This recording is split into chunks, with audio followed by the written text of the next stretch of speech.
एक मिनट मैं आपसे पूछना चाहता हूं, मैं ਤੁਹਾਡੇ ਤੋਂ ਪੁੱਛਦਾ ਵੀ ਤੁਸੀਂ ਹੁਣ ਹਰੇਕ ਮਤਲਬ ਮੀਡੀਆ ਮਤਲਬ ਫਿਰਦਾ ਹਰ ਜਗ੍ਹਾ ਤੇ ਹਰ ਇੱਕ ਮਤਲਬ ਕੋਨੇ ਤੇ ਖੜਾ ਵਾ, ਉਹ ਹਰੇਕ ਨੂੰ ਇਹ ਪੁੱਛ ਰਿਹਾ ਤੁਸੀਂ ਤੱਕ ਇੱਥੇ ਕਿਵੇਂ ਆਏ ਹੋ, ਕੀ ਕਰਦੇ ਹੋ, ਤੁਹਾਡਾ ਮਕਸਦ ਕੀ ਆ। ਮੈਂ ਤੁਹਾਨੂੰ ਪੁੱਛਣਾ ਚਾਹੁੰਦਾ ਵੀ ਜਿਹੜੇ ਕੇਂਦਰ ਸਰਕਾਰ ਨੇ ਇਹ ਕਾਲੇ ਆਰਡੀਨੈਂਸ ਨਹੀਂ ਰਹਿ ਗਏ, ਹੁਣ ਇਹ ਕਾਲੇ ਜਿਹੜੇ ਕਾਨੂੰਨ ਲਾਗੂ ਹੋ ਚੁੱਕੇ ਆ, ਇਹ ਤੁਸੀਂ ਇਹਨਾਂ ਬਾਰੇ ਕੀ ਕਹਿਣਾ ਚਾਹੁੰਦੇ ਹੋ ਵੀ ਜਿਹੜੇ ਪੰਜਾਬ ਤੇ ਹਰਿਆਣਾ ਜਾਂ ਹੋਰ ਸਟੇਟਾਂ ਦੇ ਲਾਗੂ ਕੀਤੇ ਆ ਉਹਨਾਂ ਵਾਸਤੇ ਕੀ ਕਹਿਣਾ ਚਾਹੁੰਦੇ ਹੋ ਵੀ ਇਹ सही है या गलत है? मेरे से पूछे तो मैं डिटेल में बताना चाहूँ। बताओ बताओ हमें सबको, यहाँ पर जो भी लोग हैं किसी को नहीं मालूम होगा तो वो भी आपसे सुनना पड़ेगा। ठीक है, तो जो ये हमारे हाथ में रहेगा। अच्छा ठीक है, हम पत्रकार हमें, ठीक है, आप एक किसान है। पहला जो कानून है जिसके अंदर जमाखोरी को बढ़ावा दिया जा रहा है, एसेंशियल कमोडिटी एक्ट है।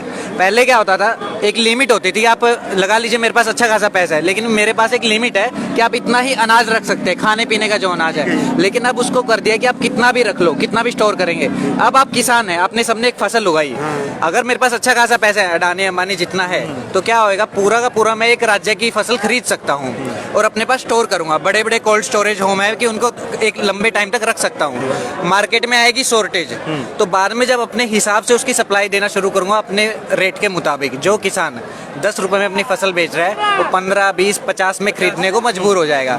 ये पहला जमाखोरी को बढ़ावा या फिर काला बाजारी जिसको कहा जाता है, ये बढ़ावा मिल रहा है। दूसरा एक्ट है जिसके अंदर कहा जा रहा है कि जो कॉर्पोरेट की इन्वॉल्वमेंट हो जाएगी, जमीन किसान की चली जाएगी। तरीका क्या होएगा, एक इसका जो लिमिट है, टाइम लिमिट, उसको हटा दिया गया है। कितने भी टाइम के लिए आप कॉन्ट्रैक्ट कर सकते हैं ज़मीन के लिए। आप किसान हैं, मैं जो भी कॉन्ट्रैक्टर हूँ, मैंने ले लिया आपसे ज़मीन 30 साल के लिए, 40 साल के लिए, टाइम पीरियड लंबा हो गया है। जिसके साथ एग्रीमेंट हुआ था वो हो सकता है कि 30 साल साल में बुजुर्ग हो जाए, कोई बीमारी हो जाए या चल बसे, ये हो सकता है, हो सकता है। तो जो बच्चे होंगे उनको इतनी नॉलेज नहीं होगी। दूसरा, कॉर्पोरेट के पास पावर इतना है, अगर किसान को कुछ दिक्कत हो रहा है, अगर वो मना कर जा रहा है कि मैं आपकी ज़मीन अब नहीं दूंगा, तो वो नहीं जा सकता है कोर्ट के अंदर। एसडीएम तक ही लिमिट है, तो जो एसडीएम अपने जो एमएलए वगैरह के कहने पे ये बॉर्डर रोकने के लिए आ जाता है, वो कहाँ से किसानों का साथ देगा। ठीक है, ये जो हाँ बोलिए, आप सवाल है तो पूछ लीजिए। हाँ, जो मतलब ये एक देश एक मंडी की गल कर रही है सेंट्रल का, उसके बारे में बताइए। बताता हूँ, एक तो है एमएसपी, वो चौथा पार्ट हो जाएगा। लेकिन जो कहा जा रहा है, एक जो बार बार डर अपने अंदर बना हुआ है कि मंडी खत्म हो जाएगी, सरकारी मंडी। तरीका क्या होएगा, लगा लीजिए आपका प्राइवेट मंडी है, मेरा है सरकारी मंडी। आप फसल बेचने आए मेरे पास, आपको टैक्स भरना पड़ेगा, मेरे को टैक्स भरना पड़ेगा। इनके पास जाएंगे, इनको टैक्स नहीं भरना है, आपको टैक्स नहीं भरना है, तो मैं जो खरीदूंगा आपसे महंगी खरीदूंगा। ठीक है, मैं शायद आपसे एमएसपी के आसपास खरीदूं या उसके थोड़ा कम खरीदूं, लेकिन मैं आपसे महंगी खरीदूंगा। सॉरी, मैं आपको रेट जो है कम दे पाऊंगा।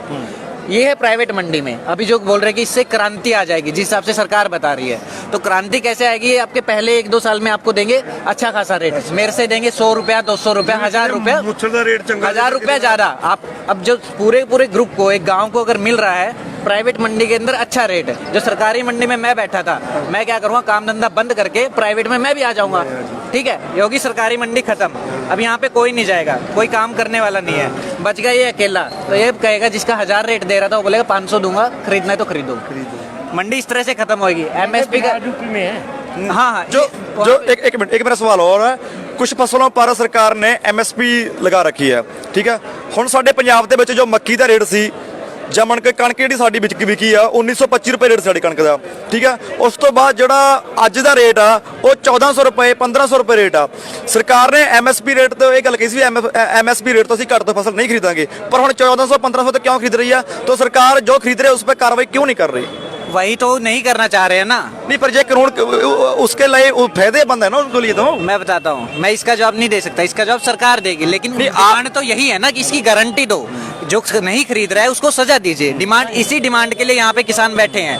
तो यही हम जब सरकार से पूछते हैं तो सरकार जवाब नहीं दे पा रही है, ये बात है। तो इसका जवाब मैं तो नहीं दे पा आपका ये राइट है ना, बस हमारे लिए तो क्या नहीं, कैसे राइट हो जाएगा जब आप हमारे साथ नहीं है?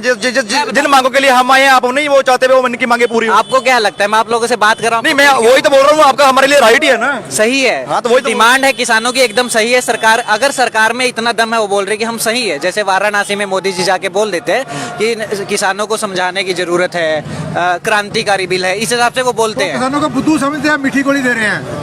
आपकी बात सही है सर, ये नारे हम लगातार लगा रहे हैं, ठीक है, हम किसानों से भी बात कर रहे हैं। तो उसके अंदर उनका जो मंशा लगती है वो बैक स्टेप पे जाने वाले नहीं लग रहे, जिस हिसाब से वो बात कर रहे हैं मंच पे जाके। और अब बोल रहे हैं कि हम मीटिंग करवाएंगे, उसके अंदर टरकाए जा रहे हैं, तो वो भी चीजें गलत हो रही है। ठीक है, और बिल जो है बिल्कुल जायज है। अगर सरकार को इतना ही सही लगे कि बिल जायज है, जो मांग है वो नहीं नहीं, जो बिल बिल आपने बिल बोला है, बिल जायज है, नहीं है, वो बिल नाजायज है। बिल नाजायज है, किसानों की डिमांड जायज है। अगर सरकार इतना ही भरोसा दे रही है तो गारंटी क्यों नहीं देती है एमएसपी की? जो नहीं खरीद रहे उसको सजा क्यों नहीं तो देती? वही बात तो हम करने हैं ना, हाँ। भी जो जो लोग जो प्राइवेट खरीद करते हैं, जो सरकार ने एमएसपी बंद रखी है, उसके एमएसपी से नहीं फसल हमारी खरीदते, उससे कम रेट से खरीदते मैं हैं, लगा- वो किसानों का नुकसान होता मैं है। तो लगा- सरकार उस पर कार्रवाई नहीं कर रही, इसलिए हम यहाँ पर आए हैं। पहली तो बात यह है कि हम यहाँ पर जो काले कानून है वो हम रद्द करवा के ही वापस जाएंगे। आप हमारे साथ सहमत हैं? सहमत है आपका सारा जो मीडिया सहमत है? पूरे समर्थन में नहीं हूँ।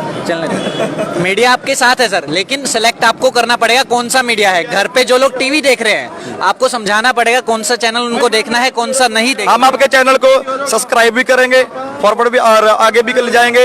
लेकिन आप हमारे चैनल के जरिए जो जो घर पे किसान बैठे हैं अभी, जो जो लाइव देख रहे हैं, उनको आपके लिए आपका क्या स्नेह है, आप उनको क्या कहना चाहते हैं? संदेश है ये, टीवी देख रहे हैं तो उसके अंदर ढंग से देखो।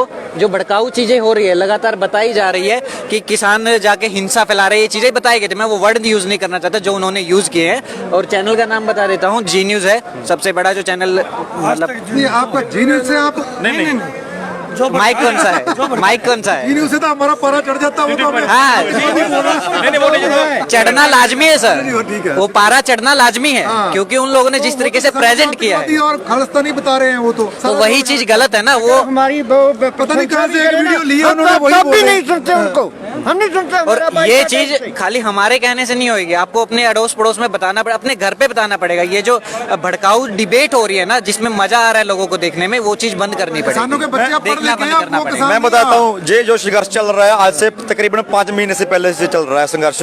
तो हम पंजाब में क्या हुआ, दिन पो रात ਜਿੱਦਾਂ ਕਹਿੰਦੇ ਨੇ ਦਿਨ ਰਾਤ ਇੱਕ ਘਰ ਦੀ ਪੰਜਾਬੀਆਂ ਨੇ, ਠੀਕ ਆ, ਹਰ ਗਲੀ ਦੇ ਵਿੱਚ ਹਰ ਇੱਕ ਘਰ ਦਾ ਗੇਟ ਖੜਕਾ ਕੇ ਇਦਾਂ ਵੀ ਭਾਈ ਆਪਾਂ ਦਿੱਲੀ ਨਹੀਂ ਜਾਣਾ, ਆਪਾਂ ਨੂੰ ਸਰਕਾਰ ਨੇ ਜਿਹੜੇ ਕਾਲੇ ਕਾਨੂੰਨ ਲੈ ਕੇ ਆਂਦੇ ਪਰ ਰੱਦ ਕਰਾਉਣੇ ਆ।